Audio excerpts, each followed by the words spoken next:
Hello humans, and welcome back to another episode of RD2H Road to Happiness. So this week's life lesson starts with a simple question. Would you lie to get ahead in life? Most of you sitting there would probably say no, you wouldn't. Without hesitation, you would say that you wouldn't. And you would even probably not even admit to the fact you'd have temptation. The truth is, with this question and with a lot of questions in life on how we would behave in certain situations, you don't know unless you're in the situation.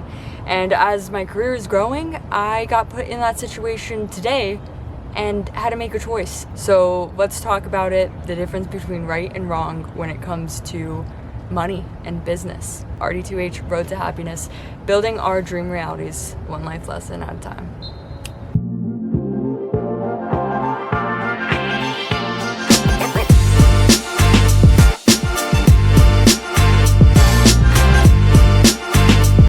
Alright, so if you're new here, my name is Natalie. I basically just document my life lessons as I'm going through life and building my career. I moved by myself right after college to Los Angeles to launch my career as an industrial broker.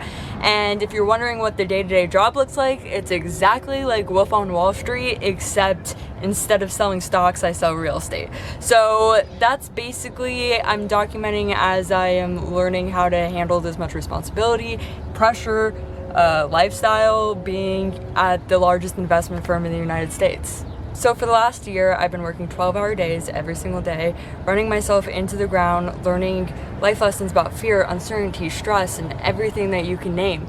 And I've been doing it alone, I've been doing it broke, and I haven't had any money. I've made no money in this industry. I've had a lot of signals, promise, and potential, but at the end of the day, no actual money in my bank account. That's completely normal in my industry. It's a commission-based job, and most people don't make a single dollar until, a year to 2 years in. But it's the major upside. Like, you're sacrificing now because there's so much money to make once you actually get into the business. And lately, I've been having more activity. Have a potential opportunity on a $15.9 million deal that I'm proposing on Monday, so fingers crossed that goes well. And I called on something that was industrial. I specialize in industrial. It turned out to be retail, so I sent it to the retail guy, and you get a 25% fee on that, right? So that's where this moral story comes in today, because I went on the meeting with that senior today to check out the retail building, and on the car ride back, I asked him about fee, because we have to come to an agreement on what percent I get for handing the referral out, right? A little negotiation. And I'm really close with this senior, and he knows how much time that I've spent in the business. He knows the sacrifices I've made. He knows that I'm broke. He knows I'm just trying to survive, and he offered me a option for the split that at first sounded good, and then I realized that's not who I want to be in business. So the way that the commission splits work in commercial real estate at this level is the firm gets part of the deal, your team gets part of the deal, your mentor gets part of the deal, and then you make the last little crumbs. And that doesn't get better until you start producing, until you hit a certain income threshold. So the senior offered me to get paid under the table, essentially. And he said, well, this is what I'm gonna offer you to do. I think it would be, help you, because I know that you're drowning right now and that you need money. Why don't I just keep it on the low, close the deal like a normal deal, and I'll just write you a check for your part. So it doesn't have to go through the firm, so you don't have to split it, because I know you need money. And that way you're good. And in addition to that, I've been having a lot of problems with my team, my mentor, and we're just not on the same page. So I've been doing a lot of the work myself. I've been sourcing everything myself. So when the offer originally hit, I was like, that sounds awesome. You would do that for me?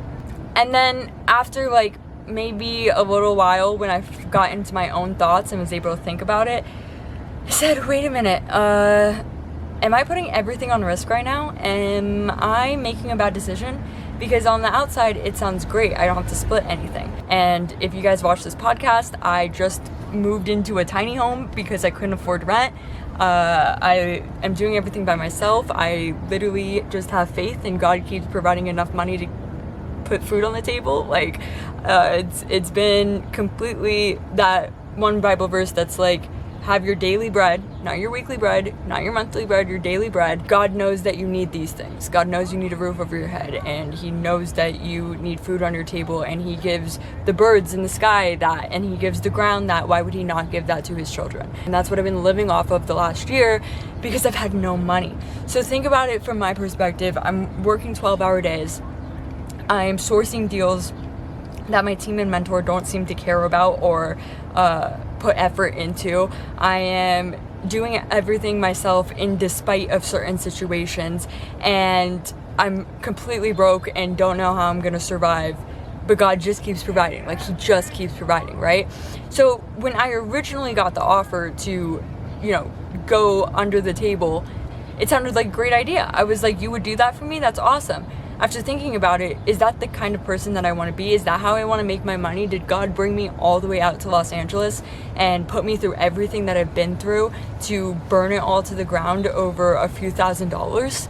Okay, because outside of just moral code, and it doesn't feel right, and it's not right, and it's dirty money. That's what it is. It's dirty money, and it's completely against my values, and it's completely against what God would do for me or want me to do, which is, get my wealth through integrity and value and through self-sacrifice and hard work.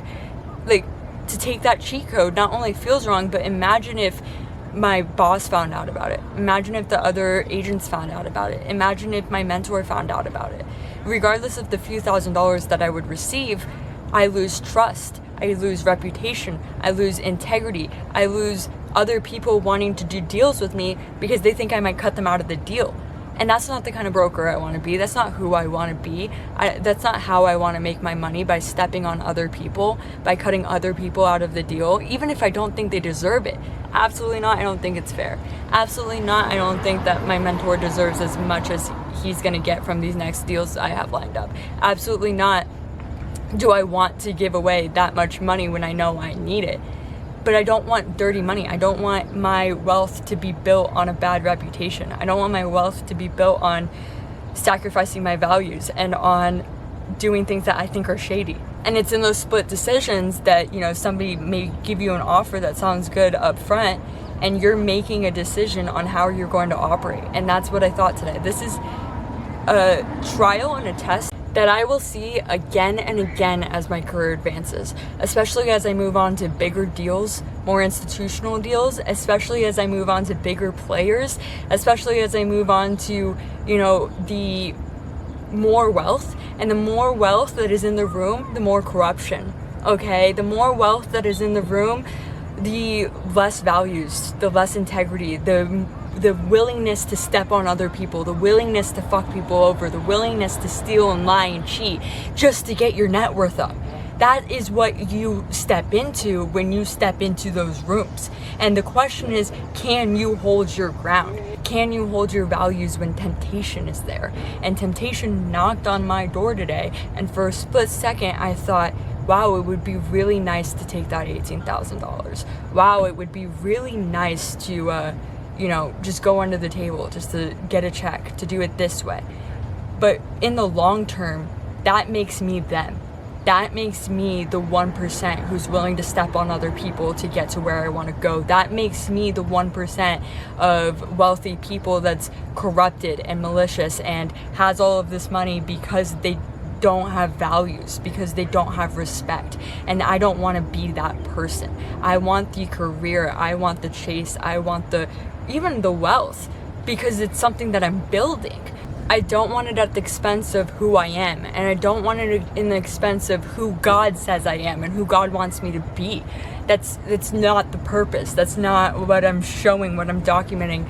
I want to be the person that people can look up to and say she worked hard and she never had to do bad things or make wrong decisions morally in order to get to where she is. That's who I want to be. I want to be an example that you can stand in light and still walk all the way to the top in light.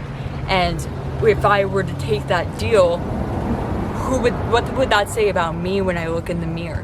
What would that say about me? Not if other people found out. If other people found out, that would be a whole nother thing, my reputation, everything. But when I have to go to sleep at night, what does that say about me and who I am and how I operate and how I do business? Like, if you're trying to build something or get ahead, is what I'm trying to say, it's not worth it if you have to lie about it. It's not worth it if you have to go against your values. It's not worth it if you have to become somebody that's not trustworthy.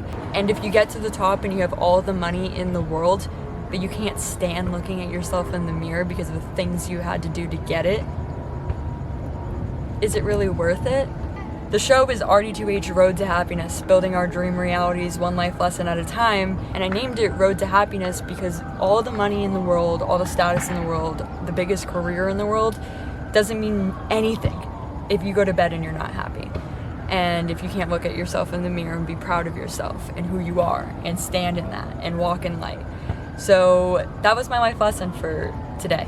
I haven't hit this point in my career yet until today, where there's decisions around money that are right and wrong like that you have to kind of be an adult and stand into and, you know, decide who you're going to be and how you're going to operate. And as I continue to move forward in my career, I suspect there will be so many similar situations like this, and in every single event and circumstance, I get to remake the decision on who I want to be. Somebody who chooses to do the wrong thing for personal gain, or somebody who is willing to take the shorter end of the stick but keep their integrity and values. That's it for today. Love you guys. RD2H Road to Happiness, building our dream realities one life lesson at a time.